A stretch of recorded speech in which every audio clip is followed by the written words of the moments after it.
இனிய நாமத்தினாலே உங்களை வாழ்த்துவதிலே நான் மிகுந்த மகிழ்ச்சி அடைகிறேன். இஸ்ரேல் கிருபா என்கிற இந்த யூடியூபின் சேனல் வழியாக மறுபடியுமாக தேவனுடைய ஒரு சத்தியத்தை ஒரு பாரத்தோடு உங்களோடு கூட நான் பகிர்ந்து கொள்ளும்படியாக இந்த நாளிலே தேவனால் நான் தெரிந்து கொள்ளப்பட்டிருக்கிறேன், தேவனுடைய ஆவியினாலே ஏவப்பட்டிருக்கிறேன் என்பதை நான் உங்களுக்கு தெரிவித்து கொள்ளுகிறேன். விசேஷித்த விதமாக இந்த நாளிலும் கூட ஒரு விசேஷித்த நாள். உலகமே இன்றைக்கு ஒரு காரியத்தை குறித்து பேசி கொண்டிருக்கிறது. என்னவென்று சொன்னால் காதலர் தினம், லவ்வர்ஸ் டே, வேலண்டைன்ஸ் டே என்று சொல்லி அதை மறைமுகமாக ஊக்குவித்து கொண்டு இருக்கிறதை நாம் பார்க்கிறோம். அப்போது உலகம் முழுவதும் ஒரு காரியத்தை ஃபோக்கஸ் பண்ணி அதை கொண்டாடுகிறது, அதை ஊக்குவிக்கிறது. திருமணத்துக்கு முன்பதாக காதல் செய்யலாம் அப்படி என்ற ஒரு காரியத்தை மறைமுகமாக சத்துரு அநேகருடைய இருதயத்தில் இன்றைக்கு விதைத்து அதில் இன்றைக்கு கிறிஸ்தவர்களும் கூட விழுந்து கிடக்கிறார்கள் என்று சொல்லும்போது அது மிகுந்த ஒரு வேதனைக்குரிய ஒரு விஷயமாக நான் பார்க்கிறேன். அதனால் எனக்குள்ள ஒரு பாரம், இந்த காதல் அப்படி என்று சொன்னால் உடனே அந்த இடத்துல வரக்கூடிய ஒரு விஷயம் என்னவென்று சொன்னால் ஒரு ஆர்ட், அதற்குள்ளாக அம்பு. இது எதை குறிக்கிறது என்று சொன்னால் என் இருதயத்தை அந்த அம்பு அந்த அன்பு வேறு ஒரு அன்பு என் இருதயத்தை அது பிளந்து விட்டது, என் இருதயத்தை அது கொள்ளையாடி விட்டது. இதை தான் என்ன சொல்கிறோம்? காதல் அல்லது லவ் அல்லது அன்பு என்று சொல்லப்படுகிறதை நாம் பார்க்கிறோம். அப்போ எனக்கு அருமையான தேவனுடைய சகோதரர்களே, இன்னைக்கு சகோதரிகளே, ஒரு வாலிப பிள்ளைகளுக்கு நான் இந்த நாளிலே ஒரு சில காரியங்களை, வேதாகமத்தை நான் நினைப்பூட்ட இந்த நாளிலே நான் உங்களோடு கூட தேவனால் ஏவப்பட்டு இருக்கிறேன் என்பதை நான் தெரியப்படுத்தியிருக்கிறேன்.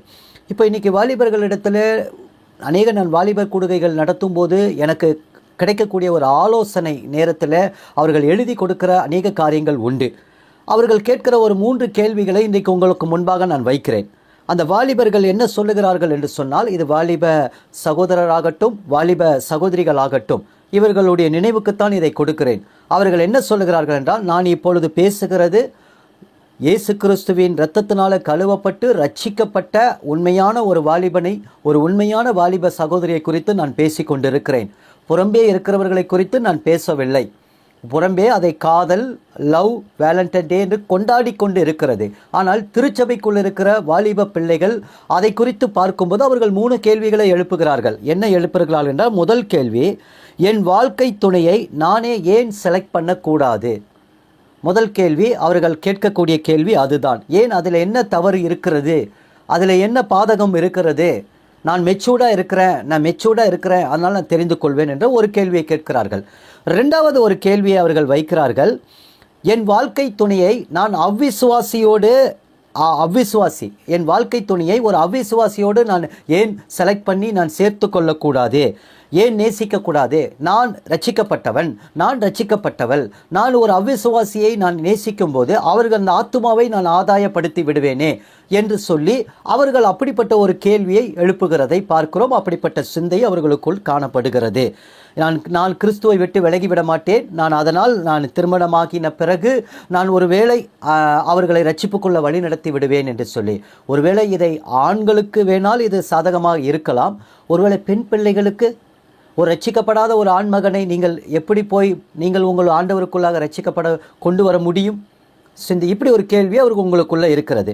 சரி, 3வது ஒரு கேள்வி, எனக்கு நல்ல வேலை இருக்கிறது, எனக்கு நல்ல பணம் இருக்கிறது, நல்ல படிப்பு இருக்கிறது, எனக்கு குடும்பத்தில் நடத்தக்கூடிய எல்லா விதத்திலும் பொருளாதார ரீதியாக எனக்கு பிரச்சனையே இல்லை, அதனால் நான் என் வாழ்க்கை துணையை நான் செலக்ட் பண்ணி கொள்ளுவேன், நான் படித்து முடித்து விட்டேன், வேலை செய்து விட்டேன் என்று சொல்லி பார்க்கிறார்கள். அப்போது இப்படி அதனால் என் வாழ்க்கை துணையை நான் தெரிஞ்சேன். இந்த ஒரு 3 விதமான ஒரு கேள்வி இன்றைக்கி வாலிபர்களுக்குள்ளே இருக்குது. என் வாழ்க்கை துணையை நான் ஏன் செலக்ட் பண்ணக்கூடாது? இந்த வாழ்க்கை துணையை அவ்விசுவாசிகளோடு நான் ஏன் நேசித்து அந்த ஆத்துமாவை நான் ஆதாயப்படுத்தி கொள்ளக்கூடாது? எனக்கு வேலை, பணம், படிப்பு, பொருளாதாரம் எல்லாம் இருக்கிறது, அதனால் என் வாழ்க்கை துணையை நான் ஆயத்தப்படுத்தி கொள்வேன். நான் அந்த பிள்ளையை வைத்து, அந்த சகோதரனை வைத்து நான் திருமணத்தை நல்லபடியாக நடத்தி குடும்ப வாழ்க்கையை வாழுவேன். இப்படி ஒரு கேள்வி உங்களுக்குள்ளே இருக்கிறது. ஆனால் வேதாகமத்தை தான் பார்க்க வேண்டும், வேதாகமத்தை தான் நம்ம பார்க்க வேண்டும். அப்போ கர்த்தருடைய பிள்ளைகளுக்கு வேதம்தான் வெளிச்சம். அப்போது சத்தியத்தையும் அறிவீர்கள், சத்தியம் உங்களை விடுதலையாக்கும் என்று வேதம் சொல்லியிருக்கிறது. அப்போ ஒரு சத்தியத்தை நம்ம சரியாக அறியும் போது தான் நம்முடைய வாழ்க்கையில் ஒரு விடுதலை உண்டாகும்.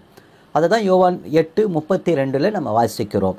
அப்போது குடும்பத்துக்குரிய திருமணத்துக்குரிய சத்தியம் வேதாகமத்தில் உண்டு. பிற்பாடு வாலிபனுக்குரிய ஒரு சத்தியம் வேதாகமத்திலே உண்டு. ஒரு சிறு பிள்ளைகள் எப்படி இருக்க வேண்டும் என்ற சத்தியம் வேதாகமத்திலே உண்டு. ஒரு குடும்பம் ஆன பிறகு அந்த குடும்பம் எப்படி இருக்க வேண்டும் என்பதும் வேதாகமத்திலே உண்டு. இதெல்லாம் நீங்கள் நன்கு அறிந்தவர்கள், தெரிந்தவர்கள். அப்போ ஒரே ஒரு விஷயந்தான், இந்த எல்லா கேள்விக்கும் பதில் எங்கன்னா வேதாகமத்தில் தான். அப்போ அந்த வேதாகமத்தில் எங்கே போய் பார்க்கணும்னா, ஆதியாகம புஸ்தகத்தில் தேவன் முதல் இணைத்த அந்த குடும்பத்தை தான் நம்ம போய் பார்க்கணும். அங்கே தேவன் என்ன சத்தியத்தை வைத்திருக்கிறார், அந்த இடத்துல இன்னைக்கு நம்முடைய குடும்ப இந்த இப்படி வேலண்டைன்ஸ் டே, காதல், லவ் என்று சொல்லிக்கொண்டு உலகம் ஒரு பக்கமாக மனுக்குலத்தை ஏமாற்றி வஞ்சித்து கொண்டு இருக்கிறது பிசாசு. அப்போ தேவனுடைய பிள்ளைகள், நீங்கள் உங்கள் இளமையை குறித்து மிகுந்த எச்சரிக்கையோடு இருக்க வேண்டும். உங்கள் வார்த்தையினாலும் உங்கள் நடக்கையினாலும் உங்கள் விசுவாசத்தினாலும் எல்லாவற்றுக்கும் உன் இளமையை குறித்து நீ மாதிரியாக இருக்க வேண்டும் என்று தீமோத்திக்கு பவுல் ஆலோசனை கொடுக்கிறதை நாம் பார்க்கிறோம். அப்போ வேத சத்தியத்தை வாலிபனை இன்னைக்கு நோக்கிப்பார்.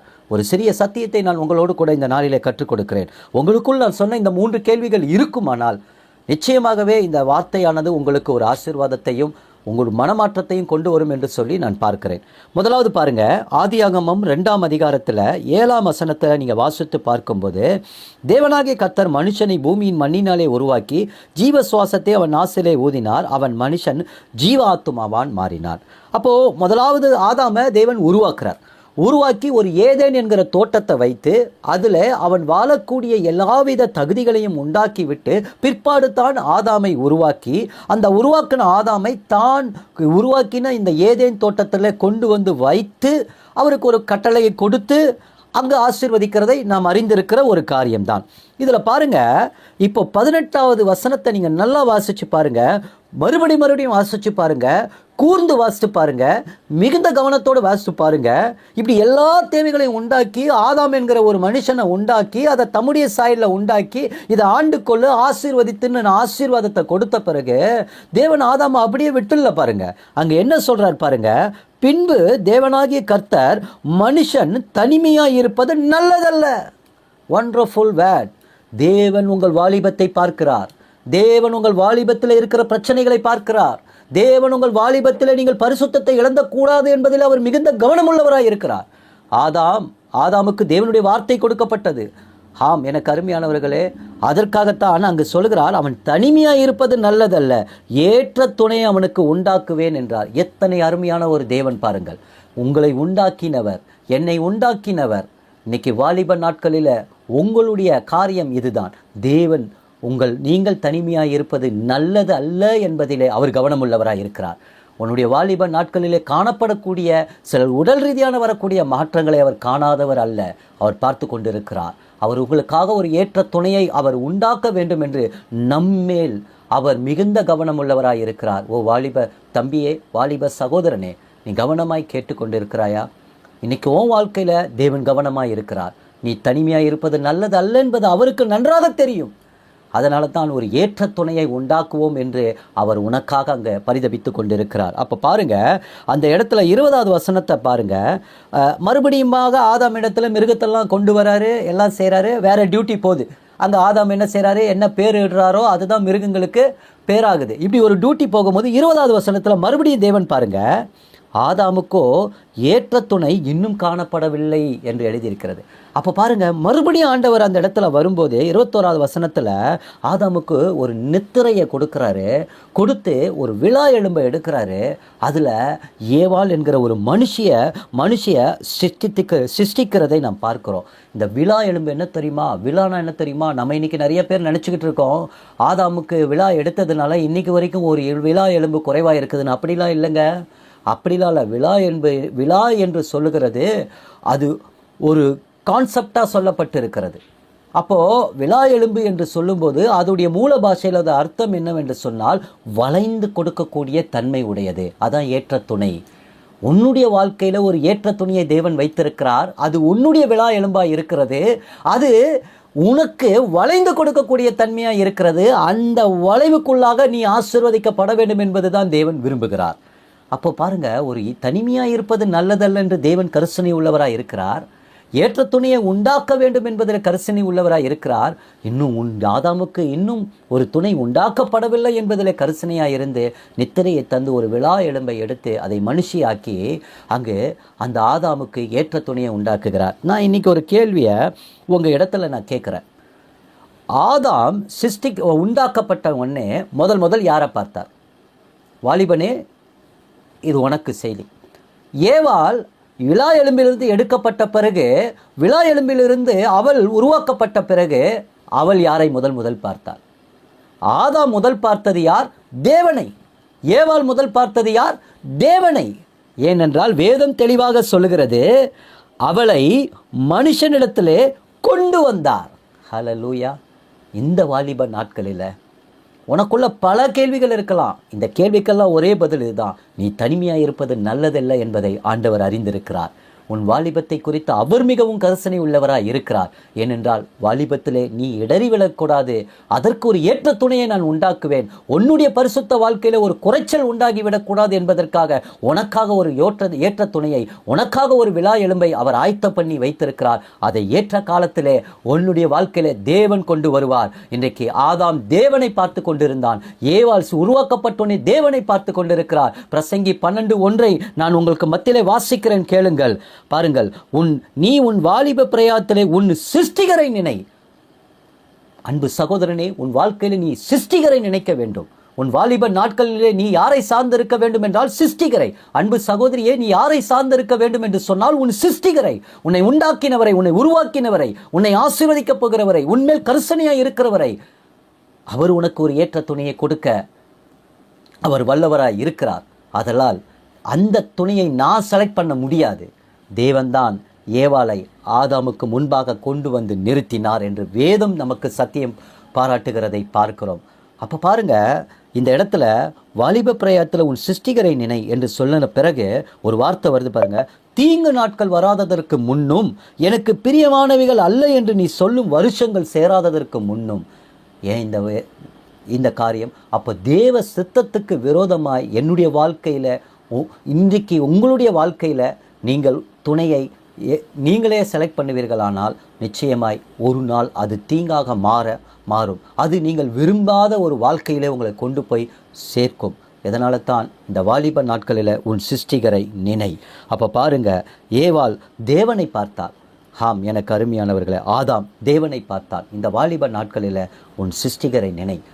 சிருஷ்டிகரை நினை என்று சொன்னால் நீ சிருஷ்டிகரை மட்டும் சார்ந்து இரு. உனக்காக எல்லாவற்றையும் உருவாக்கினவர் உனக்கு ஒரு ஏற்ற துணையை கொடுக்க அவர் உன்மேல் சிந்தையாக இருக்கிறார். எனக்கு அருமையானவர்களே, இன்றைக்கி நம்ம ஒப்பு கொடுப்போமா? அப்போது இன்றைக்கி உலகம் சொல்லுதே, இன்றைக்கி வேலண்டைன்ஸ் டே, அப்போ லவ் பொய்யா, காதல் பொய்யா, இந்த அன்பு பொய்யா? இல்லை, அது எல்லாமே மெய் தான்.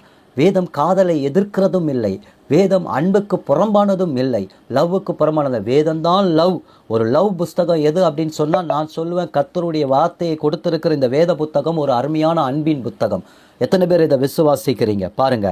அப்போ ஆதாம் ஏவாளை நேசித்தான், ஏவாள் ஆதாமை இதாங்க ஃபர்ஸ்ட் லவ், இதான் காட்ஸ் லவ். ஆண்டவர் குடும்பத்தில் தான், குடும்பமான பிறகு கணவன் மனைவிக்குள்ள வரக்கூடியது தான் வேலண்டைன்ஸ் டே. அதுதான் உண்மையான காதல், அதுதான் உண்மையான அன்பு. இதை தான் வேதாகமம் நமக்கு சொல்லுகிறது. அப்போ பாருங்க, தேவன் உன் வழியிலே வைத்திருக்கிற திட்டத்தையும் நோக்கத்தையும் இன்னைக்கு விரோதமாக நீ உன் சுயத்திலே செயல்படுவாயானால் பின்பு நீ வருத்தப்பட வேண்டியிருக்கும். அதைத்தான் வேதம் எச்சரிக்கிறது. அதுதான் தீங்கு வராததற்கு முன்னும், நீ பிரியமில்லாத நாட்களுக்குள் போகாததற்கு முன்னும் இன்னைக்கு உன் சிருஷ்டிகரை நினை.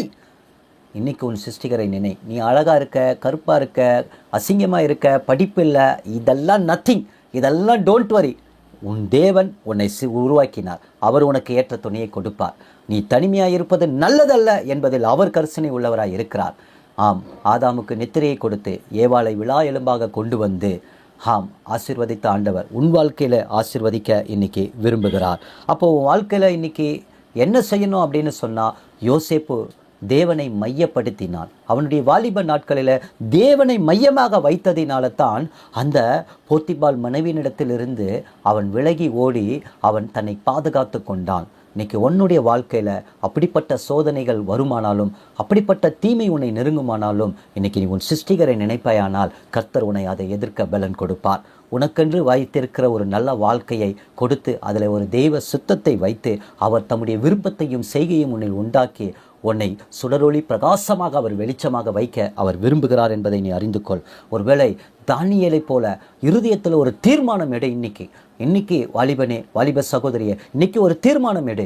உன் வாழ்க்கையில் ஒருவேளை அப்படிப்பட்ட ஒரு சோதனைக்குட்பட்டு உன் இருதயத்தில் ஒருவேளை வேறே ஒரு அன்பு உன் இருதயத்தை ஊடுருவிற்குமானால் இன்னைக்கு நீ தீர்மானம் எடுக்க வேண்டும். அந்த போஜனத்தை நான் புசிக்க மாட்டேன்னு அவன் தீர்மானம் எடுத்ததுனால தான் ராஜாக்கு முன்பாக 10 மடங்கு சாமர்த்தியம் உள்ளவராய் தர்வ வல்லமுள்ள தேவன் அவரை மாற்ற வல்லவராய் இருக்கிறார். உன்னுடைய வாழ்க்கை அப்படிப்பட்டதாய் மாற தேவன் விரும்புகிறதை பார்க்கிறோம். ஒருவேளை இன்றைக்கு இதை கேட்டுக்கொண்டிருக்கிற தேவ பிள்ளையே, நான் தாவீதை போல விழுந்து போய்விட்டேன், நான் சிம்சோனை போல ஆண்டவரே நான் விழுந்து போய்விட்டேன் என்று சொன்னாலும் கூட ஒரு விஷயத்தை நீங்கள் அவர்கள் வாழ்க்கையில கவனித்து பாருங்கள்.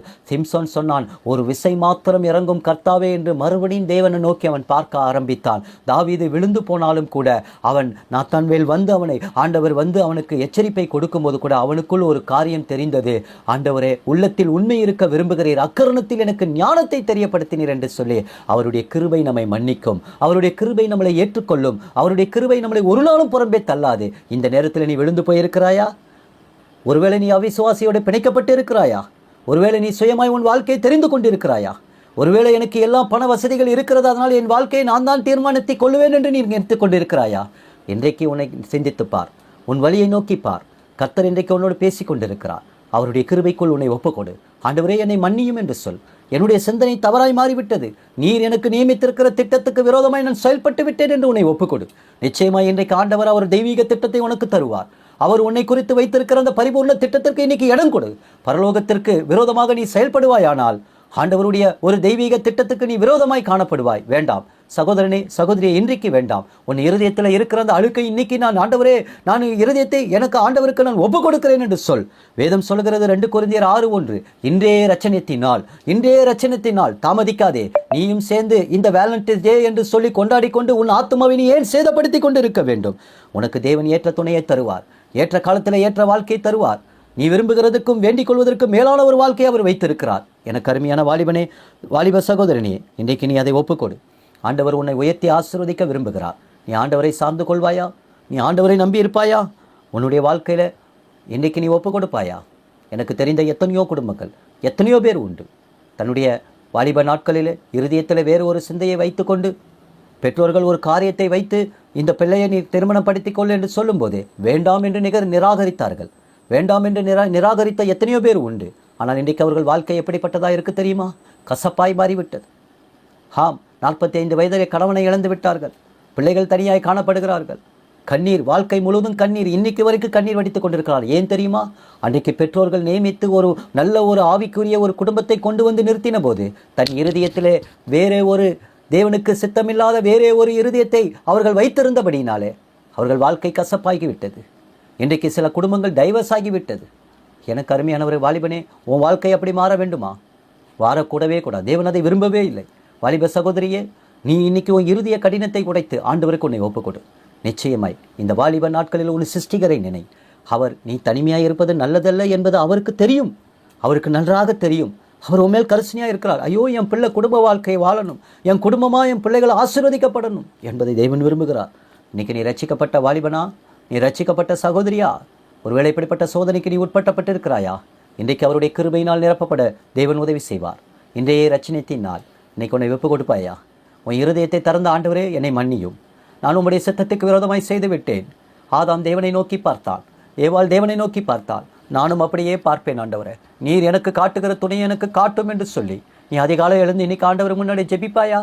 ஆண்டவரே, உம்முடைய சித்தத்துக்கு என்னை ஒப்பு கொடுக்கிறேன், உம்முடைய சித்தப்படி எனக்கு குடும்ப வாழ்க்கையை அமைத்து தாரும் என்று சொல்லுவாயா?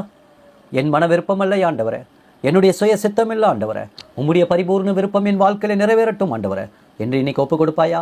இன்னைக்கு மனம் மாறுவாயா? ஆண்டவர் நிச்சயமாய் ஆசீர்வதிப்பார். உலகம் நம்மளை ஏமாற்றி கொண்டு இருக்கிறது.